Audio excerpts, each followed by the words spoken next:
Welcome to a new YouTube series called Everything Right With. My name is Alex Shaw. Each video takes a look at a movie or game or something else, and I get to talk about what they got really right. I'm going to focus to begin with on infamous critical punching bags that need this the most. So let's start with Amazing Spider-Man 2. This piece is taken from my podcast Digital Drift, episode 14, reviewing this very movie with my wife and co-host Sharon. We also talked to Bob Chipman from The Escapist about the future of Spider-Man. You should check it out if you haven't yet.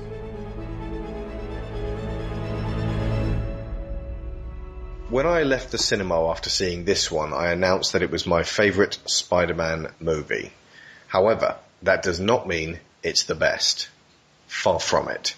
There's actually a solid argument as to why this movie, effectively Spider-Man 5, is in fact the most poorly constructed and messy of them all on a technical scale. The reason I love it, despite the mountainous technical flaws, is down solely to a deep connection I feel towards Andrew Garfield's Peter and Emma Stone's Gwen. I would have been happy to see a movie solely about them discussing various things in a coffee shop. As such, when the pieces all fell into place by the middle end, I began to feel something I never do in the cinema. Fear. Genuine, nerve-shredding fear, followed by heart-wrenching, paralysing sorrow. This has only happened to me twice before in relation to entertainment on a level this intense. Once was watching the TV show Dexter. The other was enough to make me stop watching Game of Thrones. All three were depictions of characters I had grown invested in and in fact grown very fond of seeing on screen, having their lives cut short by madmen. I cannot explain why that affects me so much, but I can say no previous Spider-Man movie had a moment this powerful or memorable for me. Not even close. While Spider-Man 1 and 2 are pretty great throughout, they feature leads I never invested in and actively annoy me. Amazing 1 is a fleetingly excellent but on the whole pretty formulaic Spider-Man story bogged down by attempting to stretch a personal drama over the epic and worn frame of the Spider-Man formula, one which is shared by too many movies already, including Spider-Man 3. This is the same thing, but even more shabby and nonsensical. Without Garfield and Stone, it would be worthless. With them, it stabbed at my heart and left me a wreck. The film constitutes the countdown to and payoff of the moments Spider fans were waiting for. I savoured every minute they were together and watched them closely for the truth behind their performances, which being an item in real life galvanised beyond measure. For a time, I thought Gwen might be home free, even given another movie's worth of reprieve to spend in England, or perhaps they wouldn't go for it this early. Anything to see more of these two together. Even up to the point where she was hanging by a thread, it could still have been sleight of hand, designed to tease and torment the fans. That was the root of my fear, the not knowing what could happen in the next few moments, and the desperation for Peter and Gwen to avert this. Instead, it ripped my heart out, and we see her snatched away from us all, and the wreckage that Peter becomes as a result. I agree with film critic Hulk, who hates this film, that this event should have taken place halfway through, and the whole second half should have been about the journey back to being Spider-Man. As it stands, the event itself and its aftermath, watching Peter, watching Gwen's speech, gaining the strength to step back out there, the slow pan around to the hero in the street who has found his way back after every fibre of his being has told him, enough. These are more than enough to elevate this to my de facto favourite. Simply because now Spider-Man is facing an enemy we will all eventually face. It is inescapable if you are going to love someone, and it cannot be defeated with physical strength or cunning. Loss and grief. Without a truly believable love, I could not share that truly believable grief and recovery. This is why Amazing 2 matters to me and always will.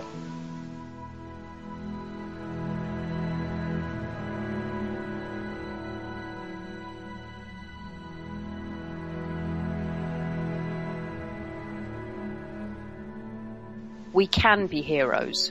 Why Gwen Stacy is not just a refrigerated woman. There was a point during Amazing Spider-Man 2 when I started inexplicably welling up. It's probably not the moment you're thinking of. By that point I was already in complete emotional floods. No, it was the scene where Gwen is about to run into the power station to use her considerable knowledge of how to fix things to try and reset the grid.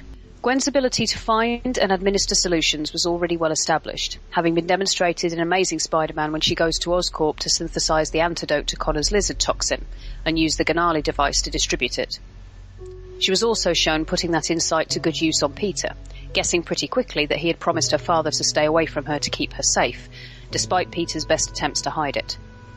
Kudos to Garfield, incidentally. Simultaneously concealing and revealing something using only facial muscles and body language is near impossible to fake, but he manages it. But it wasn't Gwen's expertise or insight that had me so inspired that I cried. It wasn't that she's sharper than Peter, or that she's not only top of her class but proud of it. It wasn't that she is one of the few women in movies who is permitted to be of superior intelligence to the male hero, but also sexy, and more importantly that she controls her interactions with the boys she deals with. It wasn't even that layers were added to her character by her obvious hero worship of her father, and to a lesser extent Dr. Connors, that she is simultaneously slightly amused and slightly in awe of these men, and that neither response stops her from wanting to emulate them. No, what really got to me was the line, "No one makes my decisions for me. This is my choice." I was pretty sure this was the last decision Gwen was going to make. I know the original comic where she meets her end. The filmmakers had put enough clues in for me to pick up on where they were going with it, despite the against-the-odds spoiler avoidance I'd managed to maintain. The emergence of Harry's Green Goblin form, the glider, the scene where Peter takes her to the top of the Washington Bridge, all had me prepared for the worst. And there was something else too. Gwen is a civilian. She doesn't have a hero's narrative invulnerability, and unlike some other love interest characters, for example Pepper Potts, she's never been given any powers of her own to mitigate the audience concern for her. In her comic book form, powerfully written though the scene is, she's a classic example of a woman in a refrigerator. Wives, girlfriends, mothers, sisters and daughters who were killed off in the name of tormenting male heroes and giving them motivation to avenge their loss. I couldn't help thinking that her end was inevitable. All I could hope was not yet. I have what some may consider a mixed-up perspective when it comes to heroes. Probably inspired by my love of Greek mythology as a child, I like them vulnerable. I like them flawed. I love to see how the chiselled god that is worshipped unconditionally cracks under the pressure of that expectation, the lengths the unworthy idol will go to in order to hide their own imperfections. But better than this, I love the acts of heroism that emerge, unexpected, from those who have no hope of making the pedestal, and frankly, no desire to. Gwen is smart, and she is determined, and most importantly, she is brave. She knows the risks of her actions, she takes them anyway. She knows there is more at stake than her own life.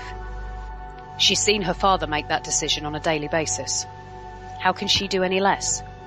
She tells Peter as much, that this is on her, that it is not his place to choose to take it all on himself and reduce their chances of success. Her first act in this story, back at the beginning of Amazing Spider-Man, is to join Peter in helping to separate Flash from the young boy he is bullying. Her last is to die, not pointlessly, not in a clumsy attempt to deepen a man's emotional journey, but because she chooses to put herself between the citizens of her home city and the enemy at the gates. So right now, she's my hero.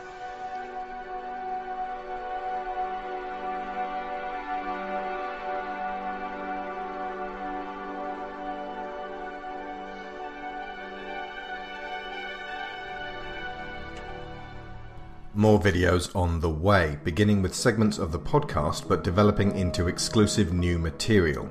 Coming soon, we're fighting in the corner of more underdogs on everything right with The Incredible Hulk, Iron Man 2, Man of Steel and Star Trek. If you want to hear the full reviews, look for Digital Drift on iTunes. And this show's going to live or die based on its feedback, so if you subscribe and leave a comment, we will try to read them out on future episodes.